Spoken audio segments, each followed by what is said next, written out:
All right, welcome back everybody to another episode of NFT Pirates. Today I'm actually here with the main man himself, Matt Mason, the Chief Content Officer of Palm Studios, and now moving over to the Bat Cowls, the new collection that everybody's been seeing. So thrilled to have you here today, Matt. Thanks for coming. Yeah, thanks so much for having me on. Oh, this is great. I first want to just thank our friend Silicon, who's really known in the community. I think he's up to 16 cows right now, and he kind of got me this interview with Matt. So big kudos to him. And so can you tell us a little bit more about the project, just for all these new users? So kind of a little bit more about Palm and DC, and then maybe how you got to this point. Yeah, sure thing. Yeah, let me start with that. So yeah, Palm NFT Studio is a new company. We started just over a year ago. Our CEO, Dan Heyman, was general manager of protocols at Consensus. His big idea was we need a new L2 on Ethereum, a new layer 2 on Ethereum for NFTs, because nobody really knows what an NFT is yet. And a lot of the existing L2s that have been built, sort of purpose built for DeFi, might not be. DeFi is very different from NFTs. They're very connected.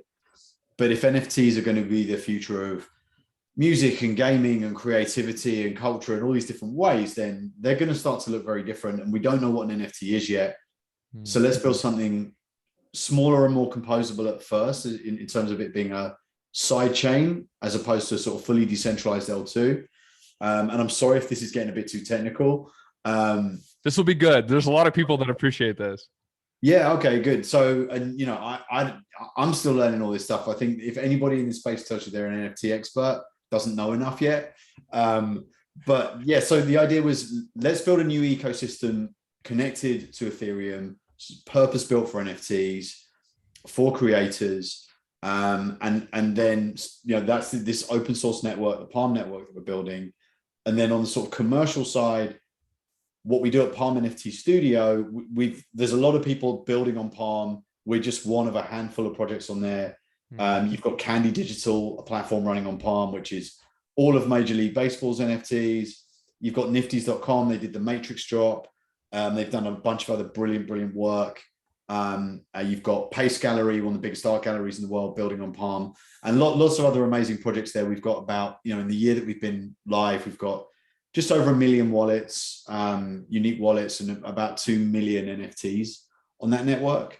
So it's already kind of getting up there in terms of the size of the network, which is really good validation for us.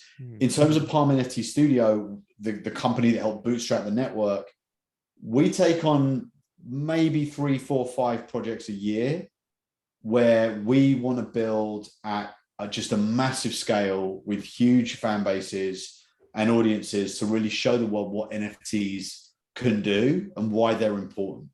So some of these might be social networks or record labels, but one of them is Warner Brothers, and specifically with DC. We've been working with the DC team for almost a year now. The connection we have to DC to Warner Brothers, is Dan Heyman. His older brother is a guy called David Heyman, who happens to be the 3rd highest grossing film producer of all time. He produced all the Harry Potter films, all of the Fantastic Beasts films. Wow. He's working on the Willy Wonka movie with Timothée Chalamet right now. Barbie's coming up. He did Quentin Tarantino's last film. Their father was a really important film financier. So the Heymans is this kind of they're a Hollywood film family for multiple generations. And Dan's other siblings are all film producers, and he's like, no, I'm gonna go and do blockchain stuff. And he's become one of the, to run the general management, to be general manager of protocols of Consensus. Just to give people context, Dan was leading the largest group of developers working on Ethereum 2, and left that to come and start Palm. Wow. That's how important he thought this piece of the puzzle was. So David's our connection to Warner Brothers, obviously through Harry Potter. He's been working with them in that content since 1996. And so when we started doing this, it made sense to talk to Warner Brothers. And, the first project we worked on together was for Space Jam 2 last summer.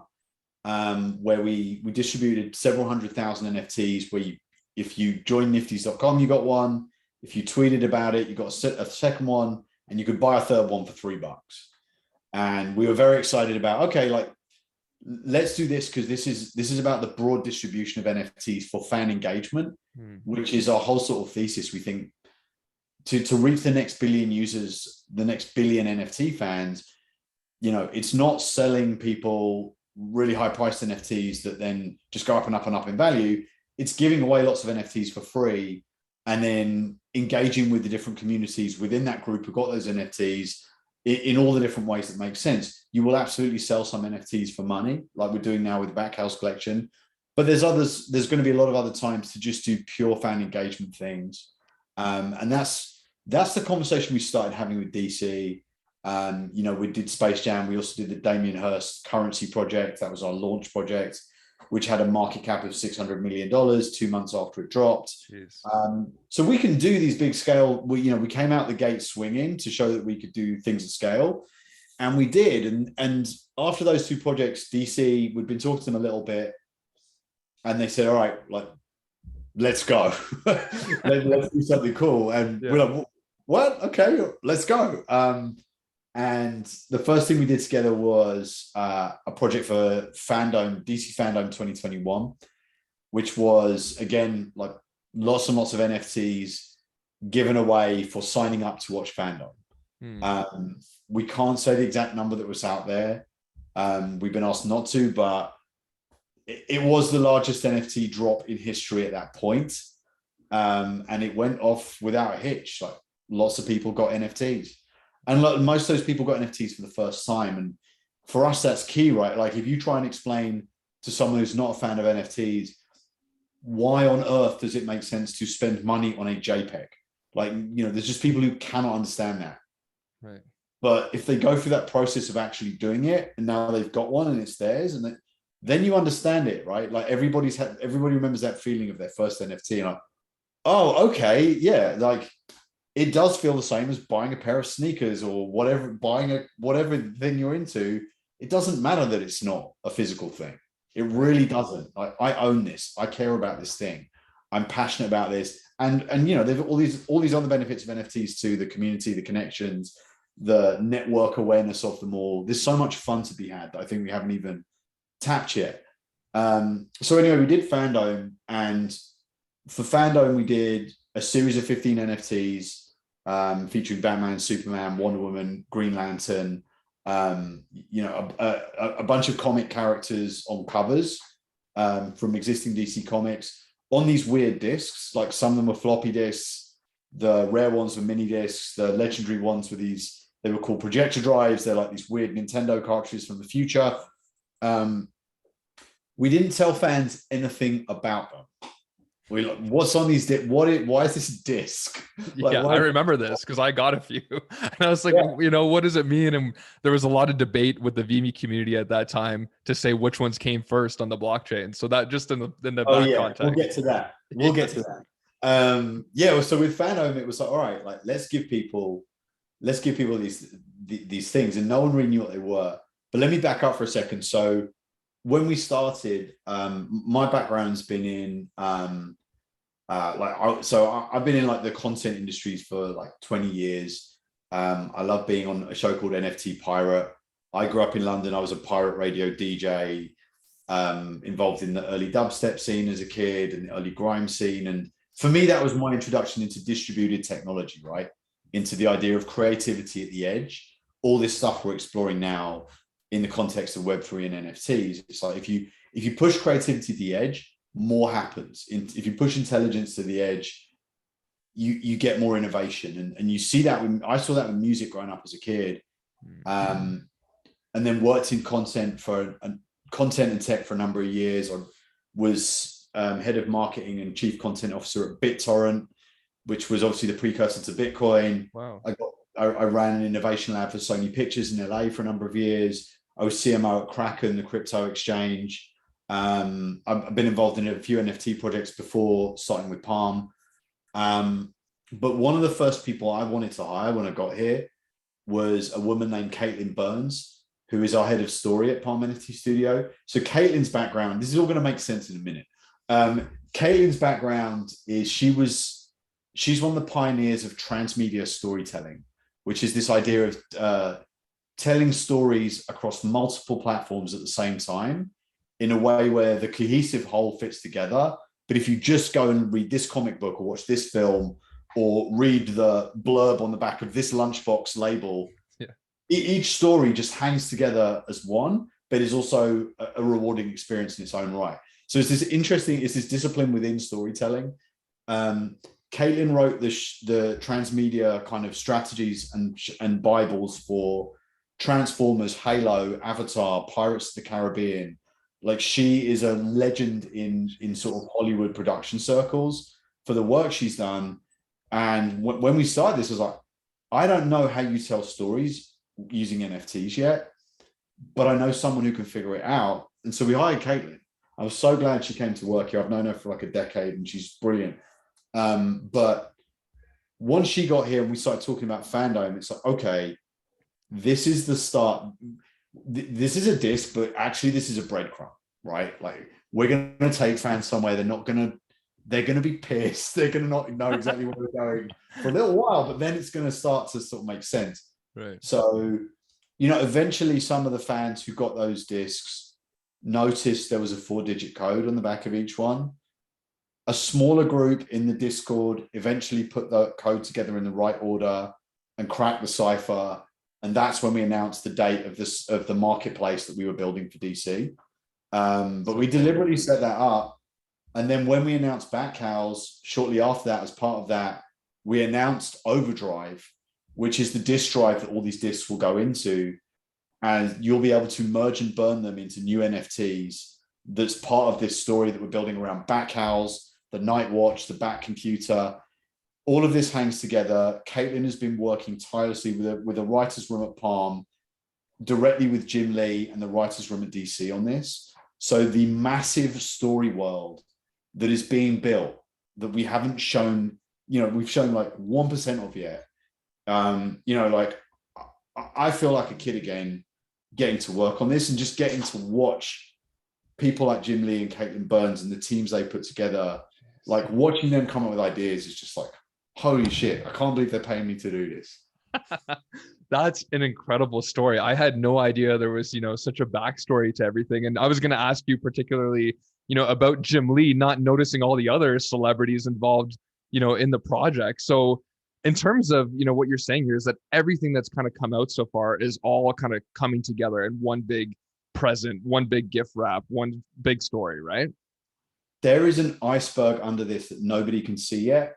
It's just it's such a huge undertaking, and there's so much coming, and Josh from Warners has said this, the thing that we are building together, this platform, is just a super deep story driven, game mechanics driven platform that's going to be like nothing anybody's ever seen. Wow. And we've got this brilliant team here of game designers and token economists and creatives and 3D pipeline people and storytellers and artists that are some of the most brilliant, like the most brilliant team I've ever worked with. Wow. And we have no idea what's going on. Like, none of us know what an NFT is yet. Like, we're going to build this in public with this community of Bat Cowl holders. And the day we think we know what we're doing is the day we really screw up, right? Like, this is also new, and this is such a good adventure to be on, and just like, figuring out how do you really build the best fandom possible using Web3. Like, that's the goal of this project. Amazing.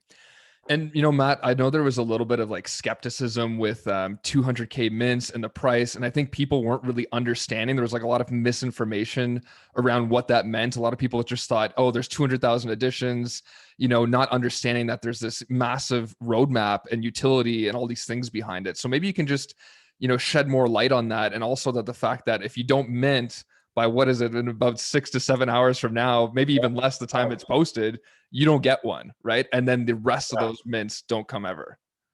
Yes, that's exactly it. So look, we we knew that there was a large number of fans out there who might want these. We didn't know how many exactly would, but we didn't want to make it.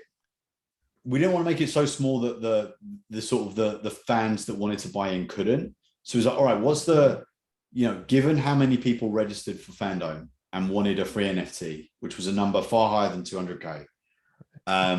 What's the top like maximum cap we want to put on this? Like, all right, well, 200K, that seems like a good number. That's a lot of people. It's more than your average NFT project. But it's a drop in the bucket in terms of how many Batman fans there are. And that's what we were struggling with, is like, where's the right number for this? So I think we're going to net out way below that in terms of the amount of people that actually have bought one by the end of today, which I think is good news if you bought one. It does. So, that was a learning for all of us. So, okay, that's the number. But the number, it was never like, I mean, yeah, we got some bad headlines, I think, in terms of $60 million, like cash grab. It's like, no, like, oh no, that's not exactly what we were trying to go for. Was let's not leave anybody out with this. And there's so many great NFT projects out there, but the point of this isn't to make 10,000 people into millionaires. Right? I don't think that's necessarily a sustainable future for NFTs as a technology. Right. As much as it's cool that that's happening, as much as like all the financial empowerment that NFTs are creating is amazing to see, and I'm bullish on a number of projects where that's absolutely what's happened. Yeah. But with this, we were going for, like this may be valuable as a thing over time because of people value it. But the thing that we want them to value is the fan experience, is the journey. Like that is the thing that is more important for us to prove out.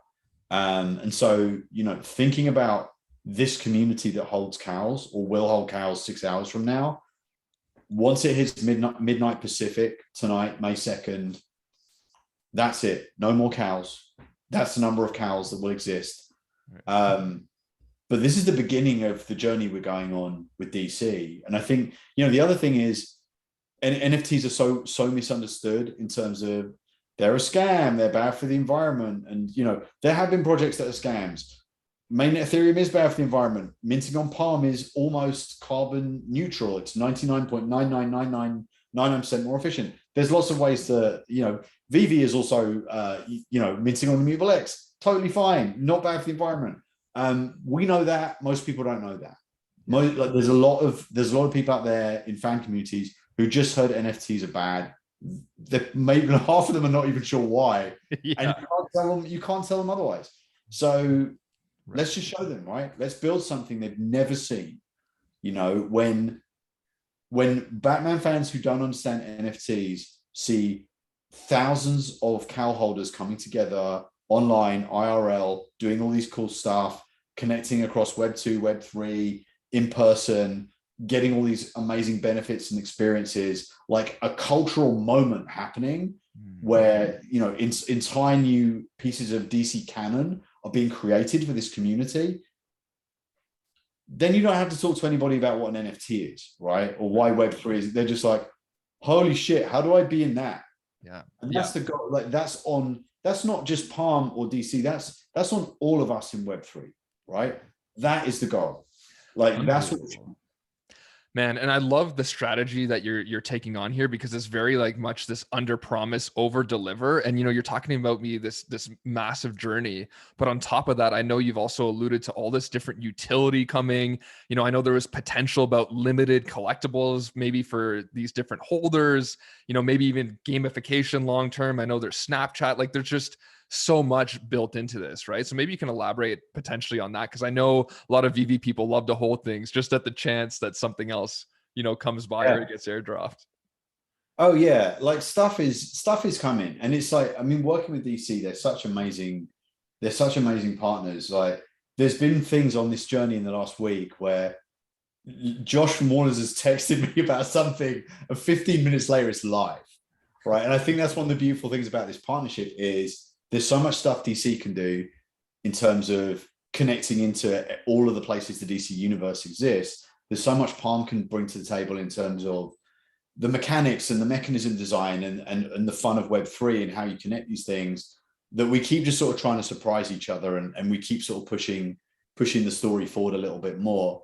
But yeah, look, in terms of the things that we've announced already, yeah, the overdrive, the game mechanics there, how merge and burn will work if you have fandom NFTs, how merge and burn will work if you have a cowl and you also have some fandom NFTs, and if you have other NFTs that are coming up that we haven't announced yet. That, like, there's a lot of, like, when it comes to the overdrive, you have to think like a 4-year-old. Like, what can I stuff into this overdrive? Like, what, it doesn't have to just be the disc. Maybe other things too will work in there. That's going to be super fun. The Web2 integrations like Snapchat's the first one. We've got another one coming up pretty soon. But, you know, finding places where people can wear their cows out in the world, whether it's online or IRL, like, that's a big part of what we're doing. You know, DC's obviously got, you know, a long history of doing amazing merch and collectibles and apparel, and we're absolutely plugging into all of those channels and figuring out some really exciting things there that we're going to announce. And then, yeah, like all the Web3 stuff. I mean, the way we design these cows with DAZ 3D, you know, they're metaverse ready. Every file type is there, and you'll be able to plug these things in. Yeah, there's just so much here, you know, it's so exciting. It's a lot. Yeah. And I've been doing more and more research, but I'm like, as soon as like I uncover one rock, there's something else that I got to learn. So, you know, one thing I wanted to ask you, which I think is really cool, is obviously they're all unique and there's different, you know, precious metals and different combinations of things, and pretty much an infinite amount of combinations. So these really are going to be unique.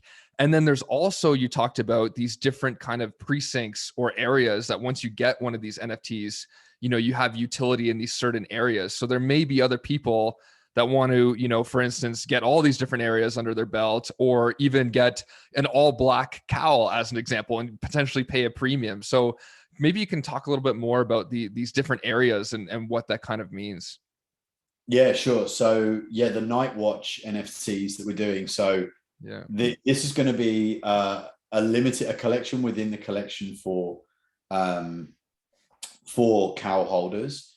This isn't going to be one of, I didn't really touch on this, but it's probably important to say there will be a lot of super low mint, very exclusive collections for holders of cowls.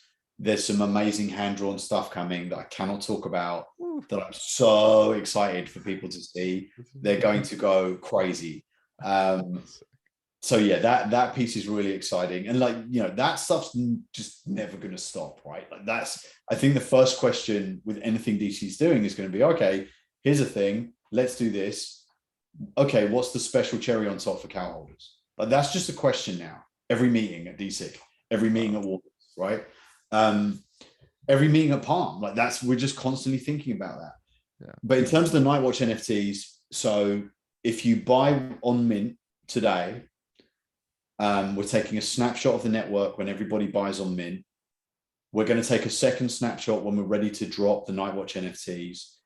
And everybody who bought and is still holding will be assigned an NFT that assigns them to a certain neighborhood in Gotham City as part of something called Night Watch, which, you know, Jim Lee personally conceived of himself. Collaborating with him has been awesome. We should get into that. But the Night Watch, you know, these factions within the Bat Cowl faction, they may cooperate with each other in certain ways. They may team up against various antagonists. They may fight with each other in different ways. There's so many ways we're thinking about playing with the different members of Night Watch. And, you know, Night Watch is going to be something that we expand upon in the story. It may be that the Night Watch itself expands at some point, but the cowl holders in Night Watch, those will be the OGs, and they will have this certain status, you know, in all of the different places, Web 2, Web 3, that Night Watch manifests. And yeah, we wanted to bring this community together. But then also, like, this is Batman. We also wanted to divide them into gangs to fight each other, right, to think about things. Yeah. I think the other interesting piece about Night Watch, and again, this goes back to building in public with your community, is we don't know. We haven't thought of everything that's going to happen with that yet. And the community is going to tell us, like, the community is going to be voting, like, DC is creating a new comic just around the story of the Bat Cowls. And why did Batman create these? Why did he distribute these to the citizens of Gotham? What is the Night Watch about? What is that? All of that is going to come out in canon as a DC storyline. If you picked up Detective Comics 1059 last week, you will have seen the Cowls in the background already. They're already in the DC comic. I'm like looking for it. Where is it? Oh my gosh! So this is like you could go and buy this comic at whatever, a regular store, right? Yeah. Let me just. Yeah. There it is. I found it. Okay.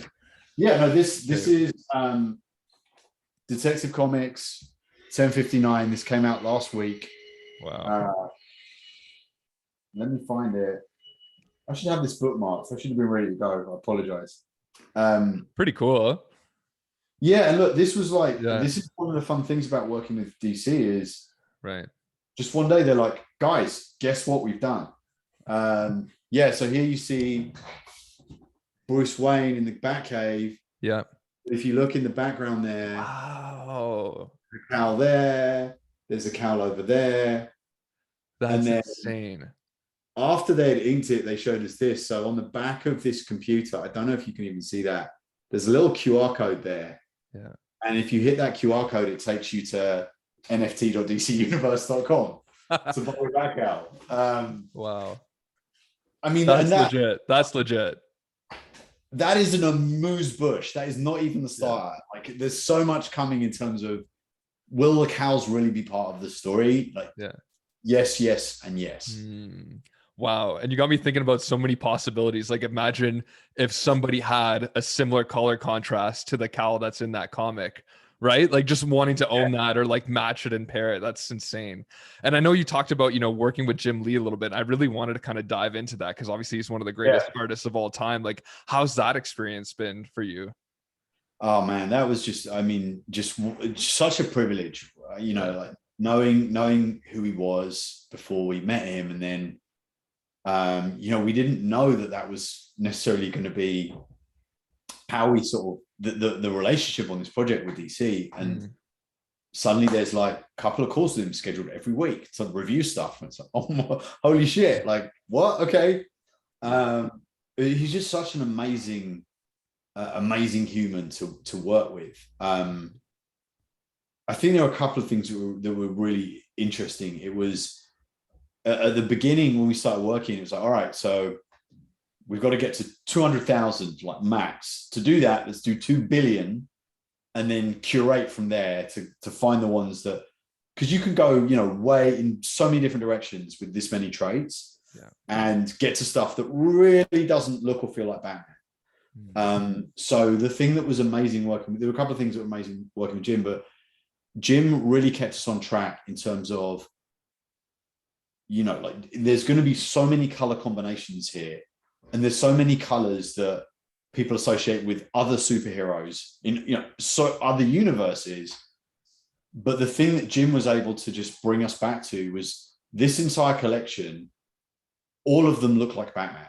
And that was actually really hard to do, because if you tweak this a little way or that way, oh no, now it looks like this superhero or that superhero. And like, he was really good about, okay, guys, no, the line on the eye there is wrong. Like, there was this one call we all remember, and he sort of was saying like, the line on the eyes was like, this goes, I think we need to just go this way. And he just sort of held up a piece of paper and was like drawing like this, looking at the camera.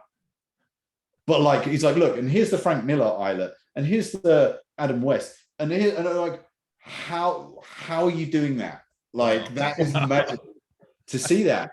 Yeah. So it was amazing just to see, it was amazing to work with him and just experience like how talented he is, and see him do things like that, where it's just like, I never thought seeing someone sketch something, paper and pen, could it be like, oh my God, like, did you just really do that? Yeah. But it was also, the really interesting thing was the journey Jim went on, because we were like watching him, and like, I can watch him draw a Frank Miller Isla all day, and I'm never going to be able to do that. But watching him was amazing. But I think with Jim, the more time he spent with us, the more he sort of understood Web3, because it was all really new to him when we started. And as we were starting out the collection, it was like his first sort of feedback was, we need to stay like it's super colorful. There's so many materials. We need to like stay Batman. It's like, all right, well, yeah, okay, but if there's 200,000 of them, if that's the total possible maximum, you've got to have that. Like, there needs to be range in here too. And he very quickly understood that, and like we started to explain, all right, look, this is like a PFP project. This is sort of how they work, and the uniqueness and the trade. And once he understood that piece, he's like, oh, okay, no, this is exactly what we've been.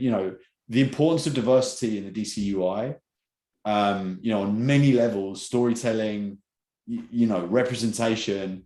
He's like, no, this is a way everybody gets to see themselves as Batman. Like, this is actually just perfectly aligned with what we've been trying to do.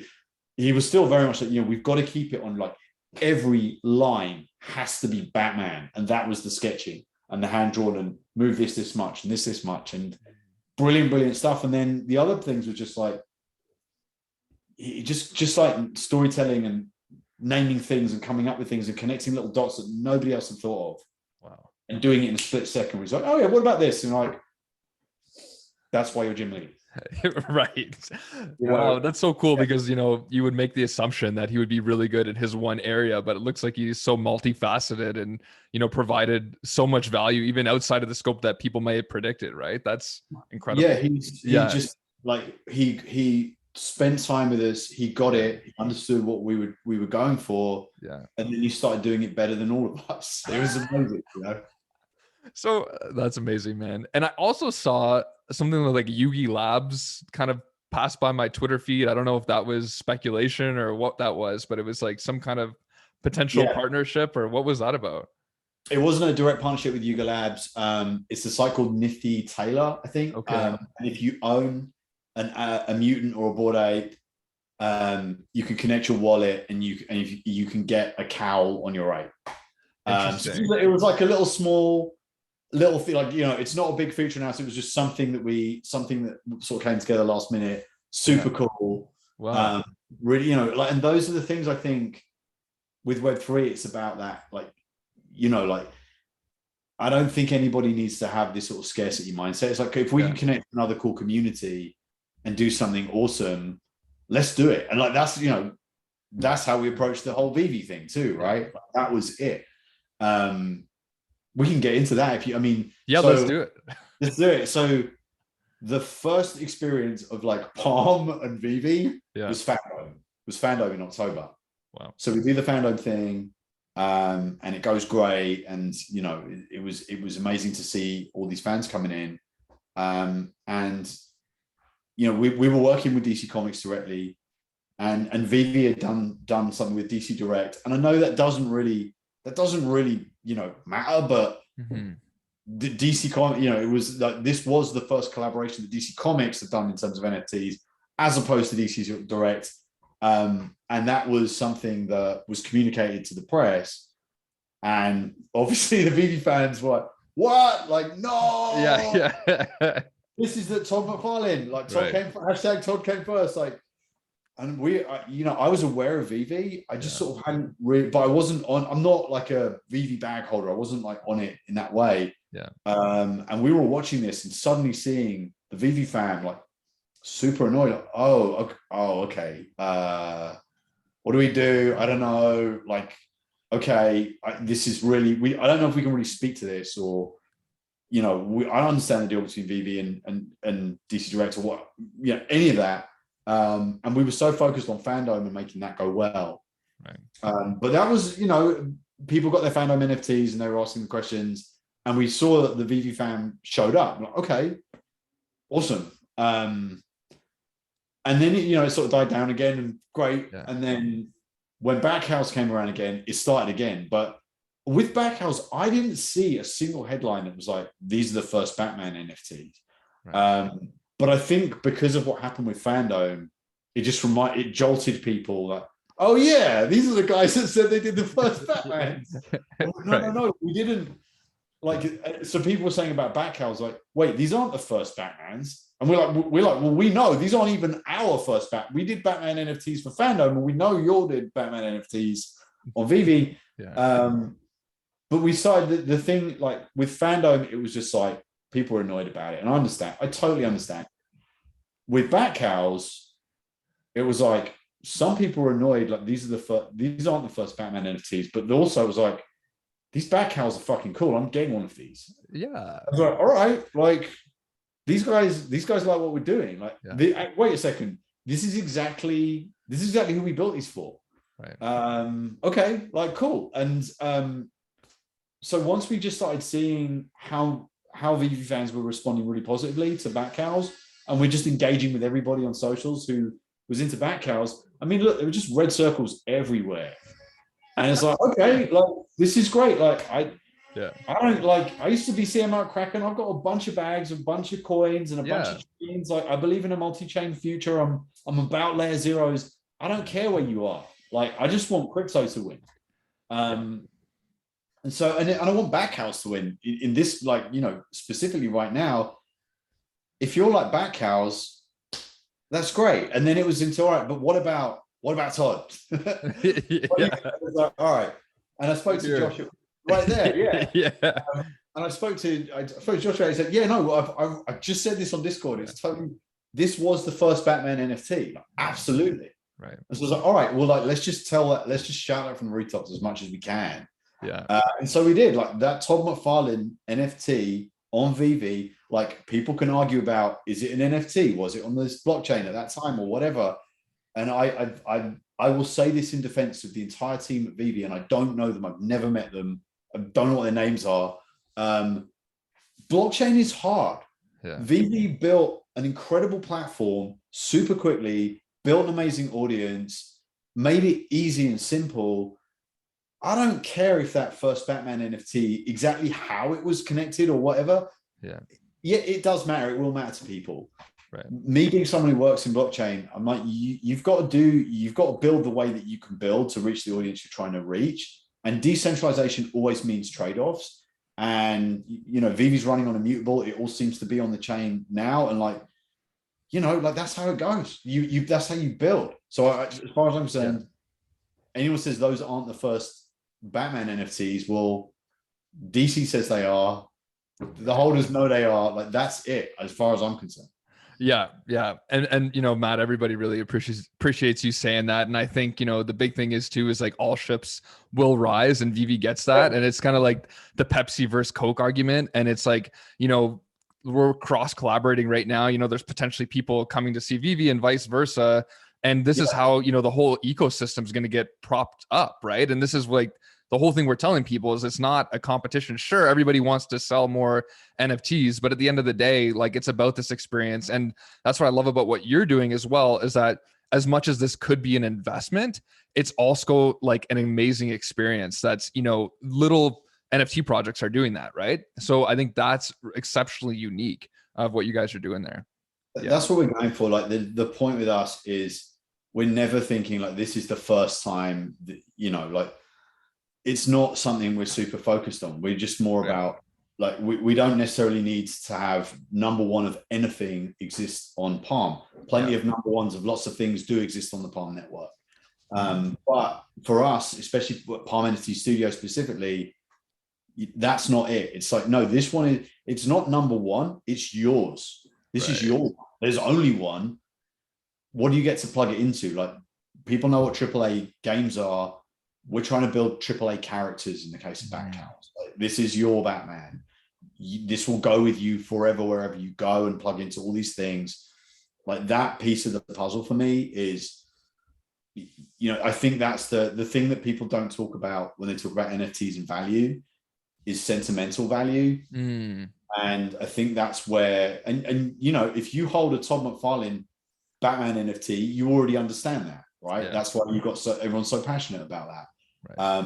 But like, my first experience with Batman was buying The Dark Knight Returns by Frank Miller as a kid. Like I was 10, 11 years old, and Like, I'd seen Batman before that. I'd seen Michael Keaton and seen the Adam West TV show, and I liked Batman. Sure, it's great. But like when I read that book, that's when Batman won me over. Like, Wow. all right, I'm Batman for life. And I still have that copy of that book. But if that book had been an NFT or a cowl, and I'd been able to connect it and earn different rewards and experiences, for the last 30 years, like the sentimental value that NFT would have for me.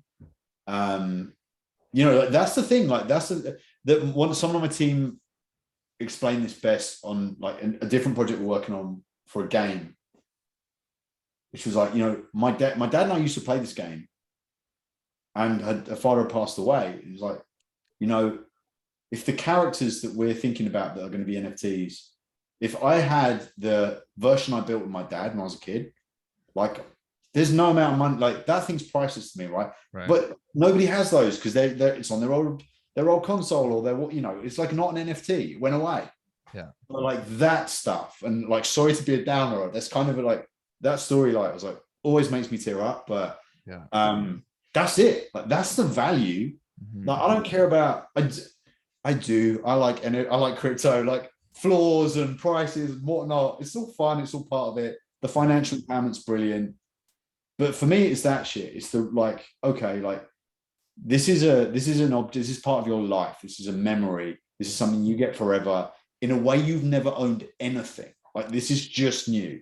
And with Bat Cowls, all of that thought went into like, this is what we want to create here. Like the value of Bat Cowls is how people feel about them in 10 years time. Right. Wow. And what I love about it too is like the roadmap, is so clear cut. I know that you have, every 52 days for the 2 years going forward, there's going to be something new. And, one thing that I think is subjective, but I think I'm going to be really going for is the aesthetic look of the cowl. Like, I know that I'm a sucker for that, how it looks like, and I know that there's different rarities. So I just kind of wanted to, maybe elaborate on that. Like as an example, like BAYC has like a gold ape, like just say, and I'm not talking about the investment purpose, but I'm just saying, will there be some metals that will be more rare than others that people, that would be more scarce, let's just say, than other types of guess materials? Or is it going to be so, variable that you're not really going to see any trends, if that makes sense? Oh no, there's definitely traits that are way more rare than others. There's so many references through the collection in terms of references to different Batmans and different materials from different Batmans. Then there's the villains, the Joker, the Riddler, the Penguin, the Mr. Freeze or Ice Out cowl. Right. And like that material, like that shows up as a material. So maybe the jaw is iced out, but the ears are crocodile skin. Right. Like we've got so many references to so many heroes and villains from throughout sort of Batman lore in there. And then there's the other super rare materials and strange materials as well. Like, why is there a terracotta marble Batman? Nobody's sure, but you're about to find out. And that the descriptions of the cows themselves, so when you reveal, it will describe your cow. That description is also generative, and it's generated by the material. So, and our story team, Caitlin, in the writers' room, built that. That whole generative storytelling piece of this, which there's so much to expand on there as well in terms of how you work with an AI and canon, and then feed that canon through an AI to tell a story. Wow. It's going to be so like, I can't wait for people to. And if you go to the Bat Cowls Twitter, you'll see some of these descriptions. They've just been posting cows with the descriptions. We haven't really said, oh, by the way, these descriptions, these are all generative art as well. But every one of them is, Jim Lee again was across all of that. That piece that's crazy. I think the problem with this collection is I forget to even talk about, like, we've forgotten all the stuff we did because there was so much that went into it. But it's super crazy. And there's some in there, like, if you're familiar with Bat Cowl, there's a whole like cowhide version with like a little star in it. It's like crazy. And there's a few, I can't say too much more on that, but there's the traits that we put in there. And then there's also some empty slots for the future. Whoa. Okay. That's pretty okay. Like you said, can't say too much, but I'll that's a say good hint. Yeah, yeah. And one thing I also wanted to nip in the butt, Matt, is like, some people had some concerns because, like they were presuming that, 200K cows would need to be minted in order to provide like the full experience. And I think that was, misinformation again. So I was hoping that you can kind of just clear that up a little bit. Yeah. This is the way I understand it. That's not the case. It's going to it depends. The mint size, like there's not a number in terms of the traits. It's about percentages, right? So it's like, all right, this is the number. The rarity holds whether you do 10 or 200,000. Right, exactly. Okay, Yeah. amazing. Well, listen, I know you're a busy man. I mean, there's a lot going on today. It's the last day, before things get minted. So, is there anything else that you wanted to kind of share with the VV community before taking off? Yeah, all I want to say is just thank you to everyone, all of the amazing people in the community, Silicon for introducing you and I, Legacy. There's so many people in the community that have just been, so supportive of what we're doing. And we couldn't be more excited to go on this journey. So if you don't have a cow yet, please go get one because the journey starts tomorrow. Awesome. And I'll have it in the description, but Matt, where could people go and mint one? nft.dcuniverse.com. Amazing. Very easy. Listen, man, thank you so much for coming on. It was a big pleasure being able to meet you. I've heard you in the spaces, heard you on Discord. So, I was a little nervous taking this interview today. It's not often I get to, take on the chief content officer, but I think everybody's thrilled about the project, man. And yeah, just really want to be part of this experience with you. Yeah, awesome. So glad you all are here and so looking forward to all the years ahead. Awesome. Thanks, Matt. All right. Thank you. Take care. Bye. Take care. Bye now.